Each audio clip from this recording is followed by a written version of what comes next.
to introduce Jennifer, who's going to be talking to us about all things Hermit.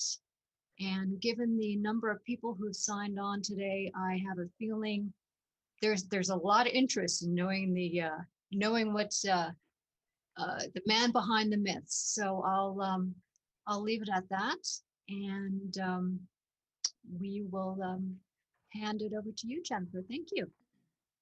Okay, thank you. Dawn has always been the best hour on Hermit Peak. The foliage of bristlecones is flecked with innumerable small beads of rosin. Under the first light of morning, the pine rosin glitters like crystal. Branches and then whole trees begin to glow like a shining candelabra, and the grove fills with a soft incandescence. Swarms of chickadees and nuthatches flock to the light, flittering from tree to tree and dissolving the mountain hush in an agitated chatter. To the east, beyond the edge of Hermit Cliff, there's no horizon, only the glare of the sun. The plains are on fire, bringing the morning from Texas. This is the dawn the eagles see, and this is also the dawn to which Giovanni Agostiniani, known by Hispanos as Juan Maria de Agostini, awoke during the 3.5 years that he lived on the mountain.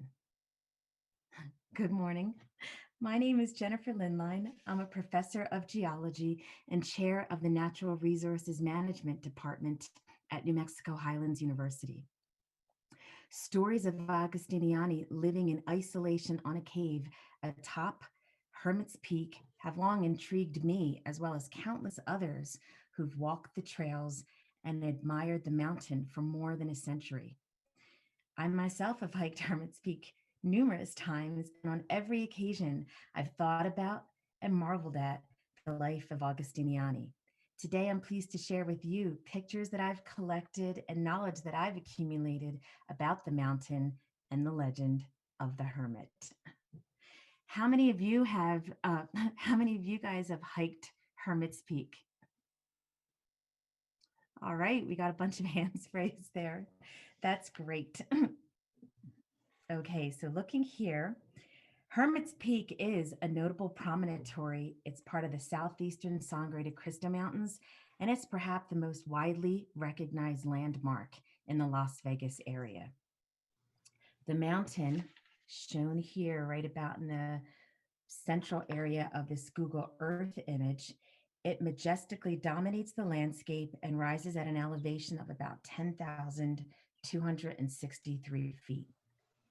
It rises 4,000 feet above the valley floor into the Pinon juniper woodlands. In this view, we're looking northwest from town. You can see New Mexico Highlands University, Story Lake off to the north. We've got this smaller or more subdued crestone range that strikes north-south. Here we have Guyanas River or the Guyanas Canyon as we head towards Hermit's Peak. Also over this way is Elk Mountain, which is the headwaters of the Guyanas River. From the east side of the Crestone Ridge, two massive summits of Hermit's Peak resemble the double arch of a prehistoric creature rising out of the sea of blue sky that typically dominates the northern New Mexico sky. This is a picture that I took from the Guyanas Nature Trail at the Las Vegas National Wildlife Refuge. Here too, it includes the snow-covered Vivash Mesa to the south of Hermit's Peak, and over to the north, we can see the Gascon Range. Jennifer, I don't know if I can see all the pictures yet. Are you sharing your screen or here? Okay. Okay. Oh, I'm sorry. There we go. I can see them now. This is a view from the east or looking west. I took this picture doing field work at the Buena Vista Ranch. And when I see this image, this looks almost like the incomplete work of a sculpture. That east face is so rugged and so just kind of roughly hewn. You can kind of see this image as you drive north on 518 headed towards Mata. But this This is the most notable view of Hermit's Peak. It's from the southeast, looking northwest. This photograph was taken at milepost 7 on New Mexico 283 at the Mineral Hill Overlook. Here, the mountain's rocky features seem to form the face of a reclining man with a gaping mouth staring up at the sky. Its forehead, and it took me years to finally grasp this image. Its forehead is to the northwest, its prominent nose in the center, and chin to the southeast.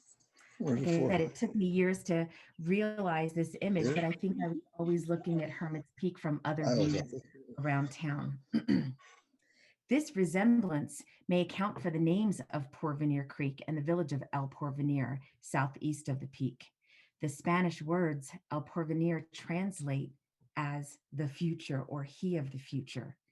That can allude to the biblically prophesied return of Christ.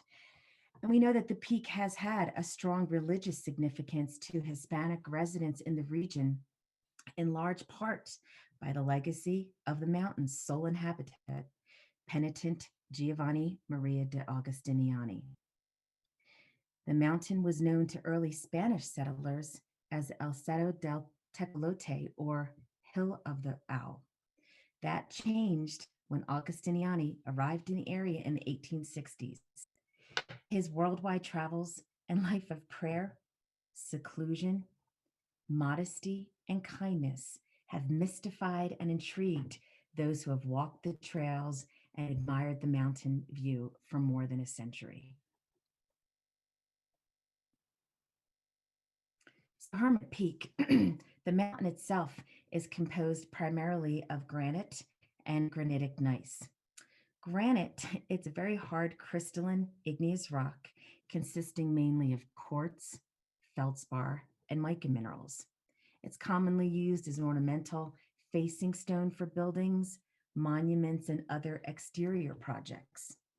Polished granite slabs and tiles are used for countertops, floors, and other types of interior design elements.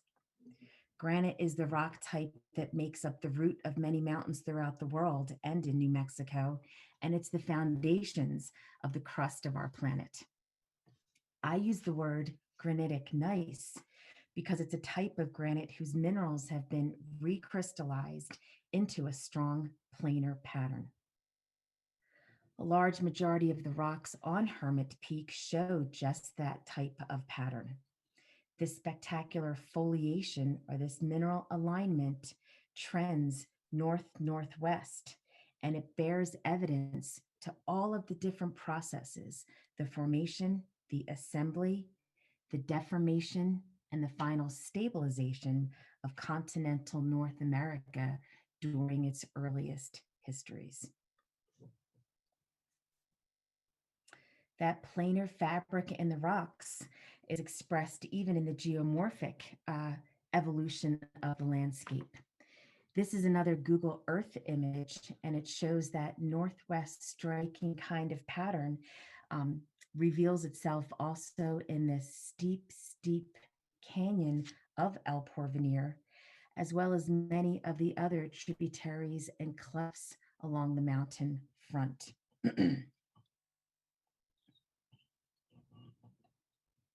You can just imagine all of the ice that seeps into those planar fractures and freezes and wedges out some of those plains, causing this landscape evolution.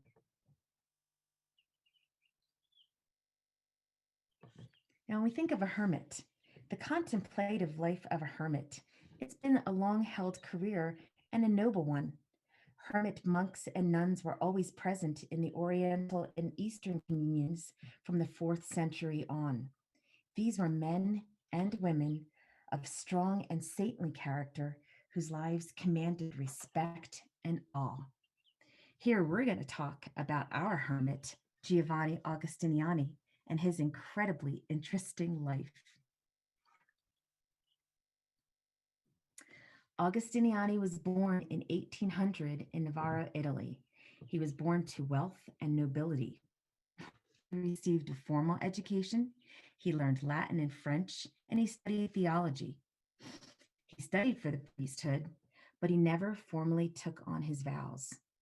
There's a lot of legend and lore that surround his final career, but one romantic version of his early life explains that he refused to take his vows because he was seduced by a bewitching, dark-haired, and lustrous beauty and fell in most earthly ways. Others say that he left the seminary because of his differences with church policy. There's actually another account that claims that Augustiniani actually killed his cousin in a quarrel. And my mind left to the conclusion that maybe he killed his cousin over the bewitching beauty. But who knows? Those kinds of details of his early life are just left to our imagination. Whatever, Augustiniani believed that a life of penance rather than the ministry was his providence. Though he did not accept holy orders, he pledged his life to the tenets of St. Anthony the Abbot. And when he was in his late 30s, he dedicated himself to the monastic life of poverty, austerity, and virtue. Giovanni's odyssey began in his early 20s. He traveled from shrine to shrine throughout Europe. He wore a black hood and a cape. In 1838, he sailed for the Americas and spent more than 20 years seeking a life of perfect solitude in the relatively unexplored rugged mountains and harsh deserts of Central and South America. Except for voyages, which required boats for safe passage, his only means of travel was by foot. That's amazing in any era, but I think about today how we wear hiking boots with Vibram soles and Gore-Tex and a lot of ankle support. I doubt that anything close to what Giovanni wore on his feet would resemble that. He traversed Venezuela, Peru, Brazil, Argentina, Colombia, Ecuador, Chile, Bolivia, Panama, Guatemala, and more. He survived a canoe trip down the Amazon River. He crossed the Alps on foot several times. He endured living alone in parched, searing deserts and in sub-zero mountain climates. In spite of oppressive and infuriating obstacles, including death threats, unjust arrest, deportation, jail, and forced confinement in a mental asylum, he persisted. He persisted undeterred in the solemn goal he set for himself when he left Europe, and that was a closeness to God. In reading several books and discovering various bits of history, I find that many of the places that Augustiniani traveled remember him. He had such an impact on the places that he visited and the people that he met. He lived in Brazil from 1842 to 1852, so for about 10 years. Here, they have erected a life-size statue in his honor.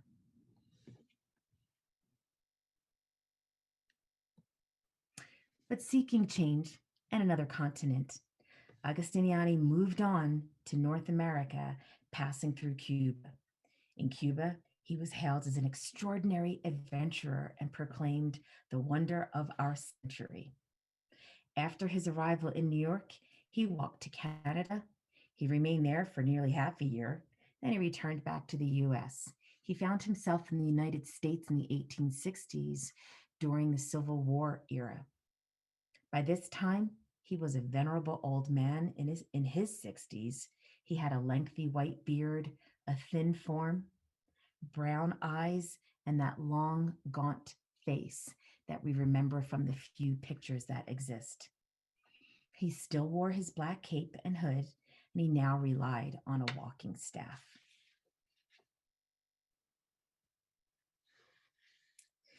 He found himself in Council Grove, Kansas, and met up with the wagon train of Eugenio Romero, and he journeyed the Santa Fe Trail to Las Vegas, New Mexico. Though the Romero family offered him a ride on their wagons, he politely refused and he explained his load would be far too heavy, heavy for anyone. Although, as you can imagine, he only had a small bag and a few books in his possessions. So he walked more than 500 miles alongside the wagon train to Las Vegas. The local residents had never seen anyone so striking and mysterious. They called him then El Ermitaño, or the Hermit. Once in New Mexico, and at that time it was a newly annexed territory, Agostiniani wandered the small villages. He gave advice, he gave counsel, he helped children with their catechism, he aided the ill and infirm with potions and herbs. Due to his appearance and his very wise demeanor, he was perceived as a holy man and a healer. He was generous with his time and generous with his prayers. However, the continuous press of people seeking his advice, seeking his healing and his blessings, that kind of pushed him to seek greater solitude. So that's when he set off on the heights of Cerro del Tecolote.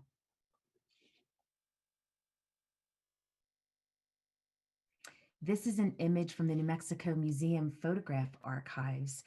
It was taken in the early 1900s, and it's an image of the Hermit's Cave. During his nearly 5 years on the mountaintop, Agostiniani practiced his daily devotions. And he lived in this shallow cave on this peak just above Las Vegas. A number of townspeople who beloved Agostiniani, they worried about his well-being. Many regularly ascended the strenuous trail to check in on the hermit. One particular group, the Brotherhood of the Penitentes, they frequently sought time with the hermit, for to them, he epitomized the embodiment of a holy one. They wanted to emulate him, so they spent as much time with him as they could. During one such visit, they insisted on building him a cabin, though the hermit insisted that it be small and windowless.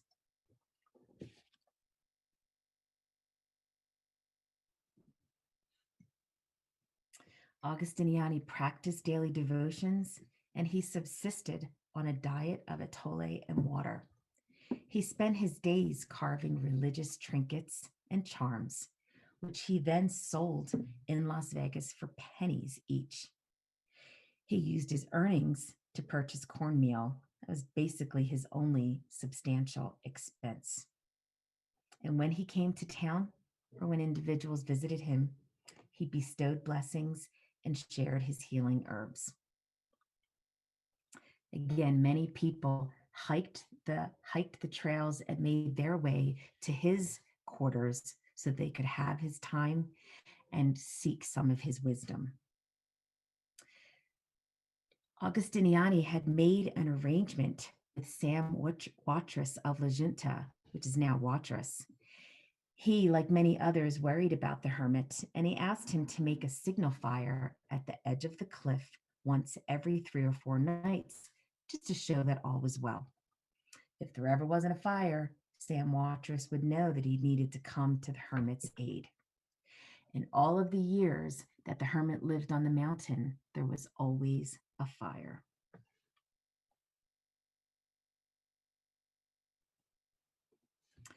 Each Sunday, Agostiniani walked to Las Vegas for Mass. People were fascinated by his life on the mountain.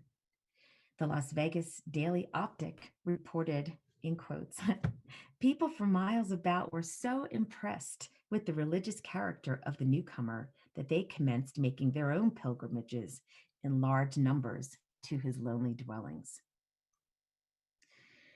Giovanni was given many monikers, including Padre or Father, El Solitario, the Loner. He was also called Miracle Worker, though he claimed to be no such thing. He is also said to have healed the sick during his visits to nearby villages. There's another well-known story that says his clay pot of atole never emptied, no matter how many hungry people visitors came to his door.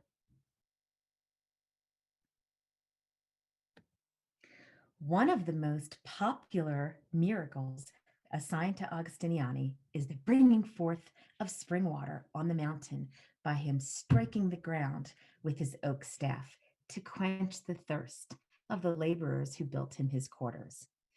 Now, I'm definitely one to believe in miracles, but I gotta say that I can offer a geologic explanation for the legendary spring.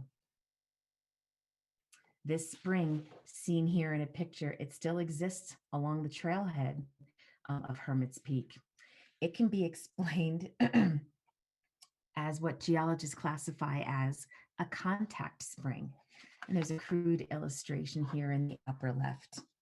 As snow melts and rainwater infiltrate through the forest floor and even into some of the thin veneer of strata that sits atop Hermit's Peak, it encounters at some point the tightly interlocking minerals of the impermeable Hermit's Peak granite. So since water can't infiltrate the granite, it just issues forth at the surface as a spring. As long as we have a healthy snow season and there's snow melt or water infiltrating, the spring runs forth. Sometimes in years of low snowpack, the spring has been known to go dry.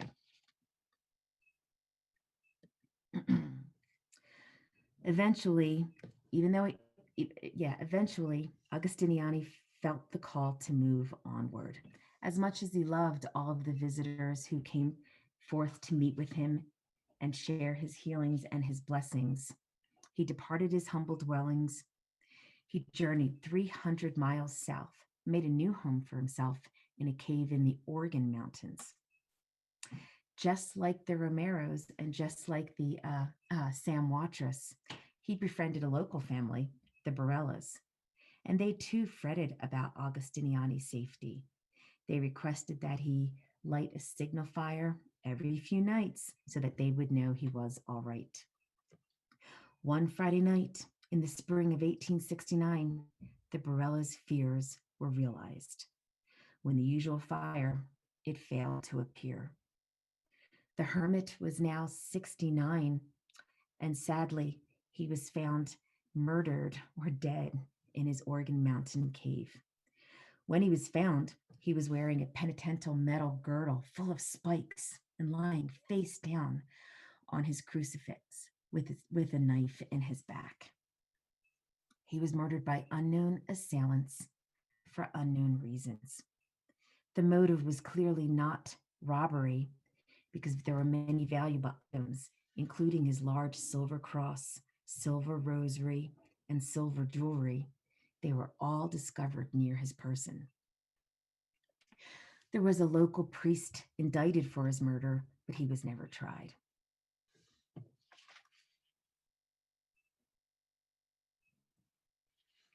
The mountain where Augustiniani lived for a very brief time in the Las Vegas area became the terminus of a pilgrimage by some devout New Mexicans during his life and for many years afterwards.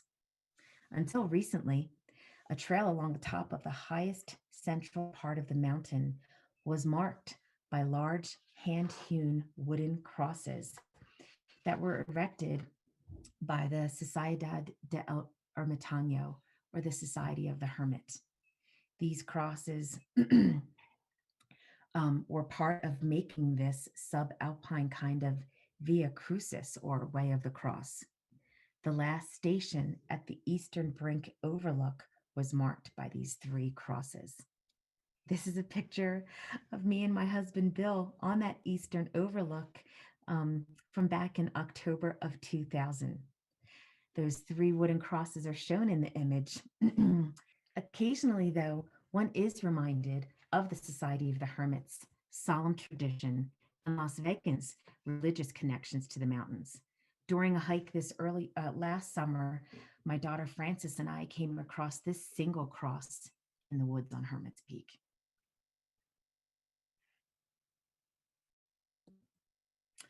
Augustiniani's memory is revered, and the places made holy by his presence are visited today with awe and respect. The Hermit is a cultural icon among local residents and visitors that hear of his life of seclusion and simplicity on the peak that's now named in his honor. This was a great time for me to share this presentation as we think about Highlands Homecoming, connecting and reconnecting with students, faculty, and old friends, and thinking about hikes of long past. I was able to pick up some of these pictures off of the Highlands University Facebook page of a hike that students took back in the 1960s. The mountain hasn't changed, but man, our faces and our clothes sure have. And here are some pictures that I have from more recent times during my years as a professor of hikes to Hermit's Peak.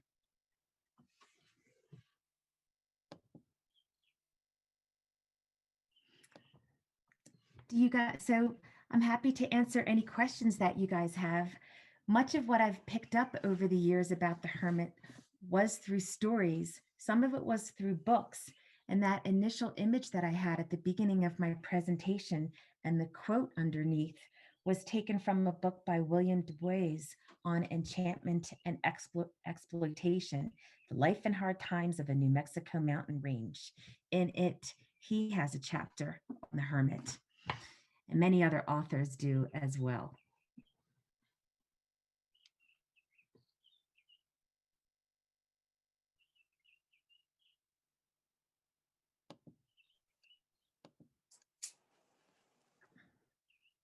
Professor, Yes. well, first of all, thank you. It was just wonderful. I loved your photographs, and you have a beautiful speaking voice and a great presentation. Really enjoyed it. Um, if what amount of time did he actually spend on Hermit's Peak? One writing notes 3 years and another notes 5 years, but it was really a remarkably short amount of time to have really endeared himself to the Las Vegans.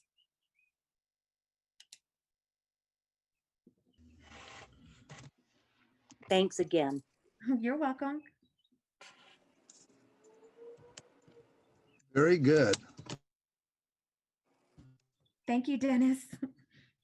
Thanks, Jennifer. I actually have a quick question. So the Yes. pilgrimage that he would make and also other people would make, and you said he would go from the mountain to Las Vegas. How many miles is that from Hermit's Peak to Las Vegas that he would be walking for Sunday Mass, or people would be making for that pilgrimage? It's an unbelievable amount. Just for any one of us to take the hike to Hermit's Peak, it's 4.5 miles each way from the trailhead. From there, it's about 20 miles from Montezuma to get up to the trailhead, and add on there a few more miles, 5 or 8 miles to get from the town of Las Vegas to Montezuma. So at least 25 miles, if not more. Oh, geez, that's insane. Crazy. So the length of the miles, but also just that the trail itself, good Lord. Also, too, like as a newcomer to the Las Vegas area and having kind of already somewhat like looked for that, like is the trail to Hermit's Peak, like the main trail to the top, pretty easy to find, or is it fairly hidden, or how do you do that? It's definitely easy to find. It's written up in different trail logs and information from the U.S. Forest Service. A number of years ago, in 2015, I actually wrote a detailed geological log of sites that you can see along the way, along the Hermit's Peak trail. But yeah, it's really accessible by road and then easy to find. The trailhead is well marked. But the trail that most of us take, and all the people in this picture took, is that 4.5 mile or 9 mile round trip hike. There's another more subdued but more lengthy way to get up to the top of the mountain. And that's almost 14 miles one way. That's usually what backpackers do, and they're gonna, when they have more time to spare, and yeah, just want to spend some time and some evenings up on the top. Okay, thank you. And again, thank you for such a informative and awesome talk. You're welcome. Hey, Jennifer, this is Edward. Hey, Edward. How are you? Well, I have a question. I'm wondering if you've heard anything about the I don't know how to say this, but the miracles that the spring up there could perform.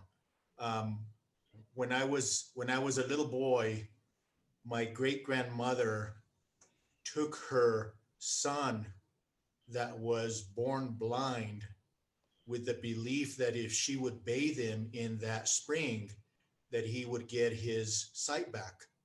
And so there was some, uh, um, I don't know, superstition or what we would call it, some belief that the spring could cure ailments. And I'm wondering if you ever have run into any of that in the research that you're doing about the hermit. not about any specific miracles, just the generalities, just like at Chimayo, that it's just a want to, or a feeling or a family belief. So in collecting the waters and taking it back, and then, religiously and deliberately applying it to your loved ones in the hopes and the prayers for healing. Is there any water along the trail at all or at the top? I can't remember. Dennis, yes, there is. So the trail does kind of follow one of a creek or a drainage that comes off of that one of the clefts. Right after snow in the early spring, there'll be some water coming off of there. And so if you have a dog with you, it's something that the dogs can run and get some water. But it's rarely to ever really flowing that you have to worry about fording any passages. And there's little to none that are really there for folks to drink or to use to fill up their water bottles.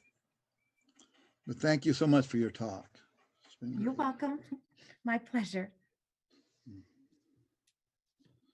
I'm curious about the little hats that those students were wearing from your photo from the 1960s.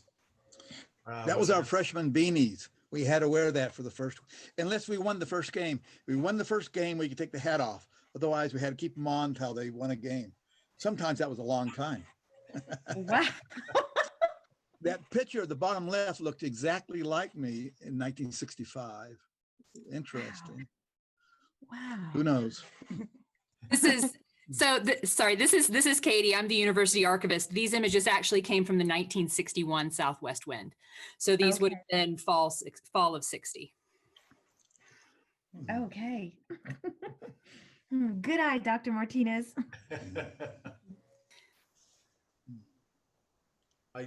I'm always fascinated with old photos, so Yeah. especially the forested area doesn't seem to be much more or less forested than what it is now from these Exactly. views anyway.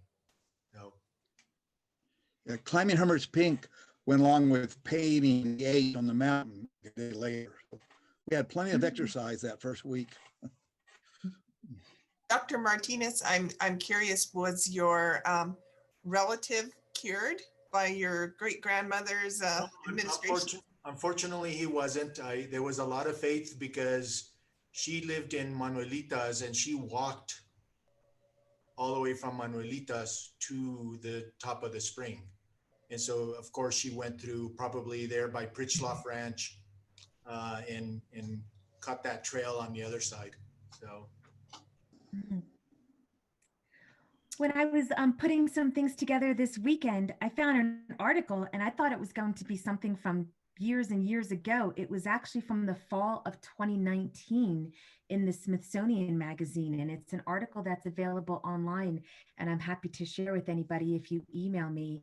But the photographer followed a family, the Abeta family still makes that pilgrimage apparently. And so he followed them with their pack horses and all of their religious teachers as they went up to pray and say the rosary and put up additional crosses and just remember that pilgrimage.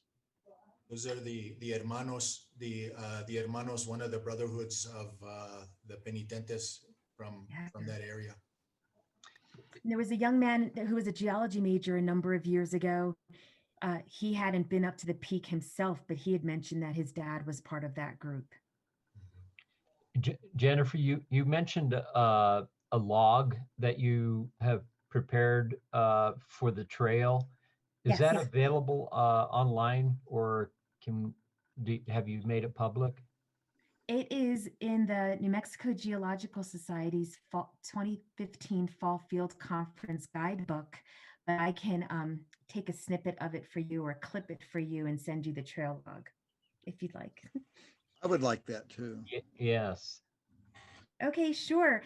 So my email is available on the website. It's my last name and first initial, lindline@nmhu.edu.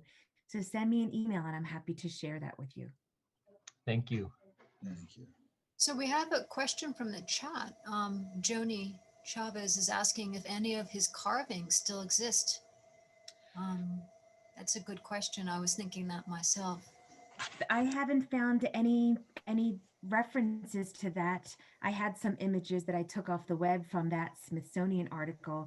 They were Put that back on, Julie, please.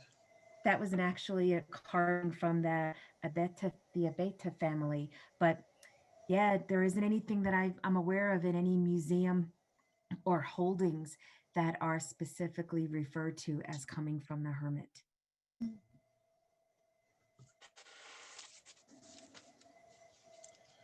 Julie, can you flash that email back on the screen, please? Oh, I put it in the chat.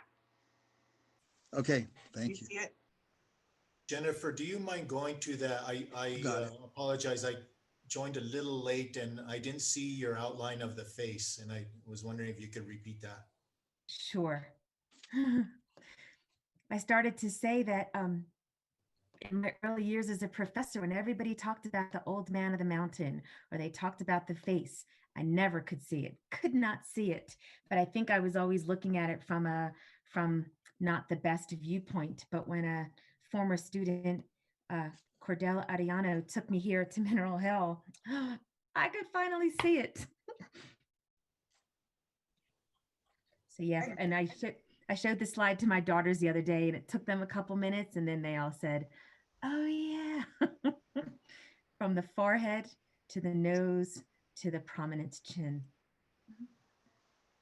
I put a note in the chat, Jennifer, Dr. Lindline, that I've hiked the Hermit's Peak, a number of times, but the time I hiked it with you was the best because you made it so interesting. I mean, it's a really difficult hike, but I didn't even realize, until we got to the top, that what we had just done, because we were stopping and you're pointing out different rocks and different formations. And so if anyone gets a chance to hike Hermit's Peak or any place with Dr. Lindline, it's well worth it.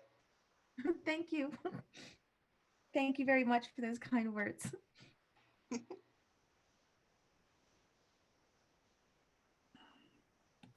And thank you everybody for chiming in today. I really appreciate your interest and I was happy to do this.